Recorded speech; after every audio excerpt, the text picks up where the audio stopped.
There are more than 275,000 infections worldwide and more than 11,000 deaths. Italy crossed a grim milestone this week, surpassing China as the global epicenter of the pandemic. With more coronavirus deaths than China, Spanish hospitals are overwhelmed. Doctors say this one, just outside Madrid, only has the capacity for 80 patients, but at one point they were treating 280. In China, where the coronavirus began, fears that a second wave could be beginning, with cases imported back into the country.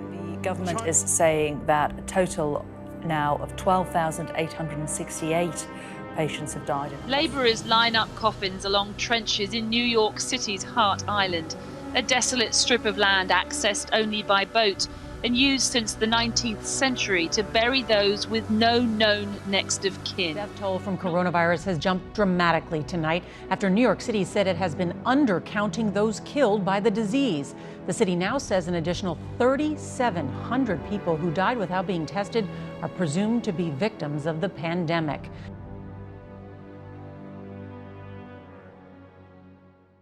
This is pretty messed up, isn't it? I would probably say so. 2020 has been a year full of surprises.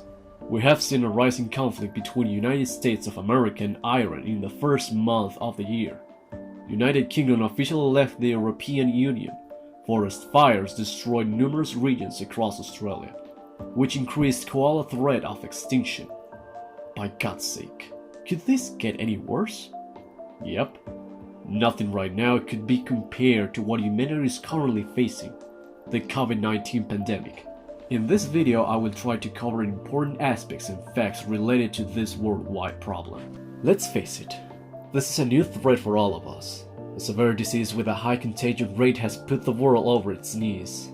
This is not as any common flu, though it mainly attacks the respiratory system. This peculiar one has a higher possibility of killing infected people in a matter of days. Thankfully, its death rate is below 10%. Also, we're not talking only about the people who is currently suffering because of the virus, but also about several problems that this pandemic has brought to us. Most of the countries around the globe has closed its borders to protect their people, as they also have implemented new curfews, lockdowns, and quarantines to slow the contagion rate. Was this a good decision? No, it was the best. Unless a country wants to wipe out the population of elders and sick people, a government must keep their citizens safe and away from the virus, and the only way is by keeping them at home. Every city, district, and street in the world is isolated. Most of public zones and leisure places are empty, and the streets have become a scene out of an apolitical movie.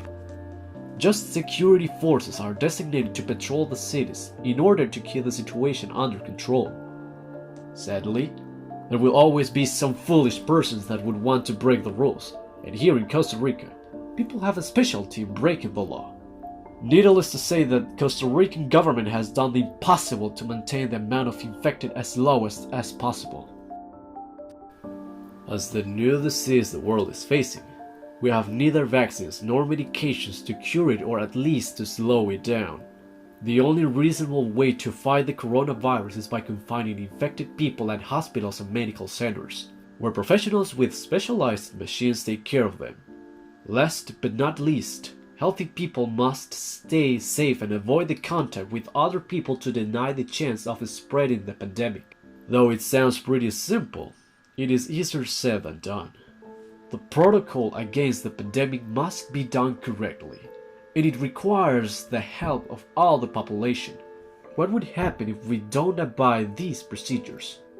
Alright, just look at USA with over 700,000 cases of coronavirus, or in Spain, Italy, and Germany with over 500,000 joined together. These governments are facing a collapse in their cities and healthcare facilities.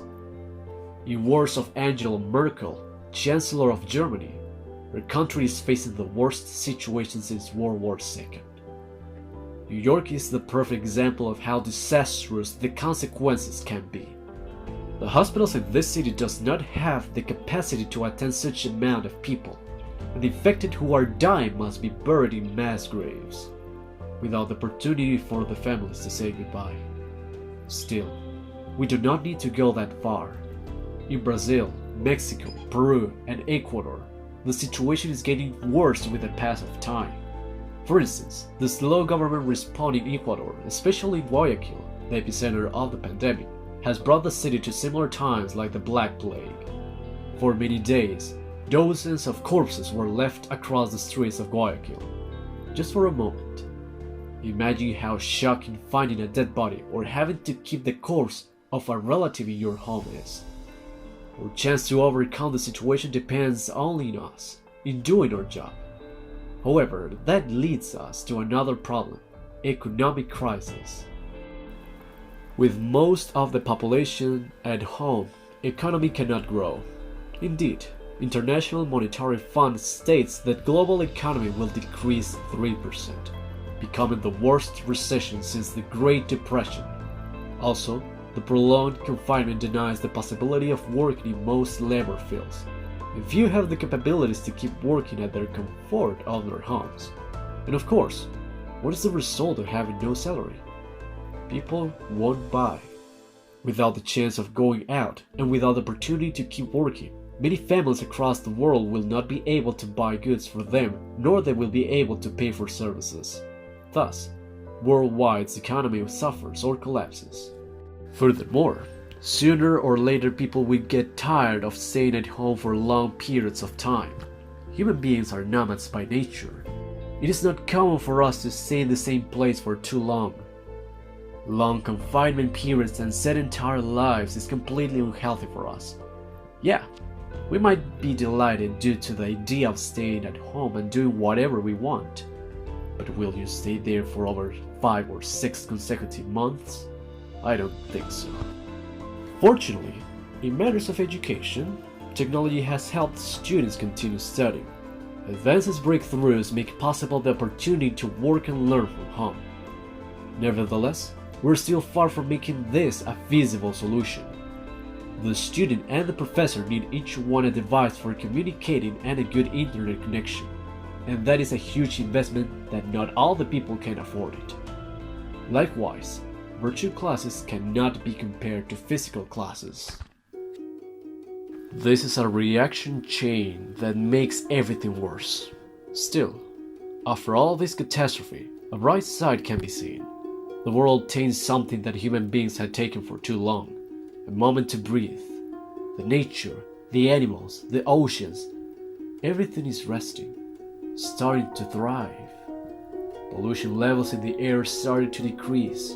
Wild animals are visiting urban centers, and the water bodies, including rivers and streams, are cleaner than ever before. Just to give you some tiny examples, dolphins have reached Italian ports, and the Himalaya could be seen from far distances due to the low air pollution levels. This is something that the Earth needed it desperately, and as strange as it sounds, it is thanks to the pandemic.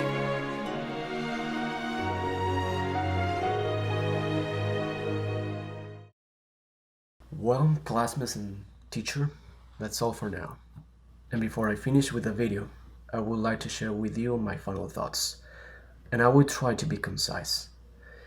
First of all, we have to realize that we are fighting a pandemic, and we have to figure out, we have to know about the definition of that word. A pandemic is something that is not common. We're dealing against a virus that has no cure right now. And the only way is by staying at home. That's all. That's our tactic. That's our way to fight the battle. And I know this is boring. This is exhausting. This is tiring. But that's our last chance to do it. Unless you want to be infected.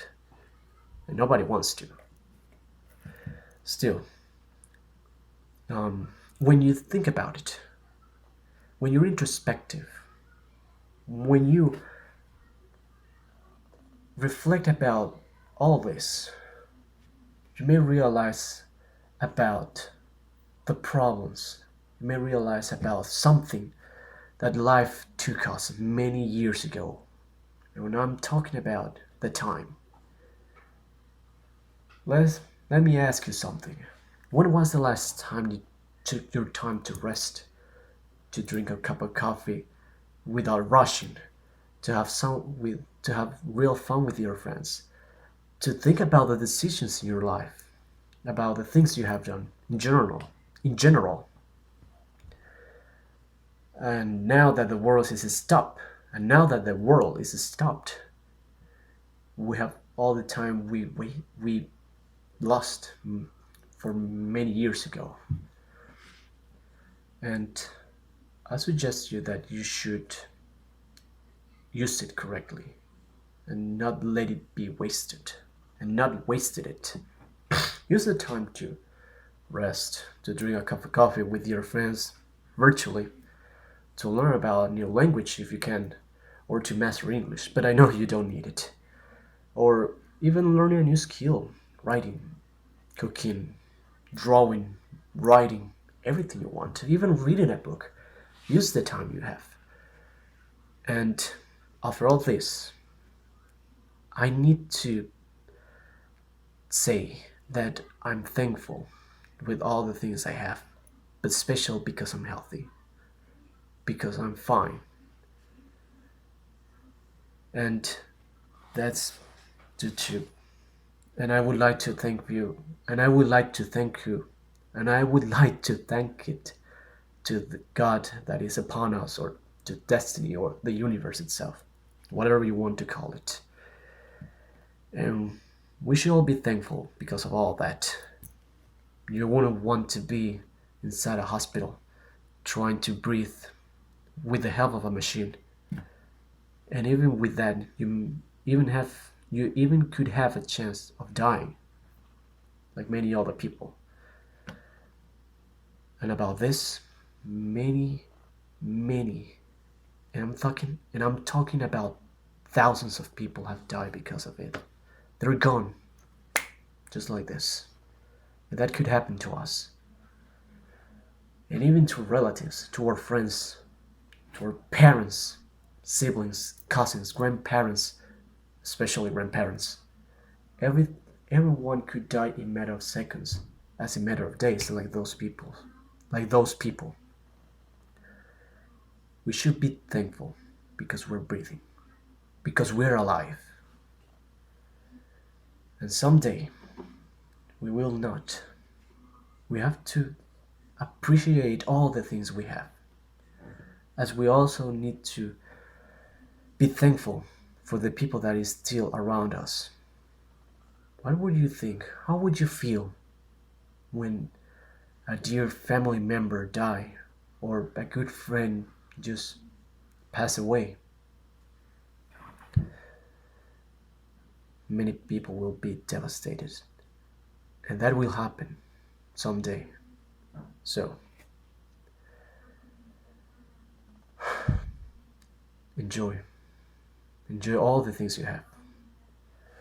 And talking about humanity in general, we have to realize that we are fragile. We can die in a blink. Yeah, this is nonsense. Anyways, the last thing is that I am thankful for all the things I went through with you guys and with the professors. They are uncomparable. It's been a great experience. And I appreciate all the things I've learned, all the things I've done with you. So, thank you. And stay at home. And I guess that's all. And if you have any doubts, I will try to answer them. And if you have any doubts, I will try to answer them, but I know you don't need it. You are truly intelligent and smart. You know more than me. But yeah, that's all I wanted to say. Yeah. Have a good night.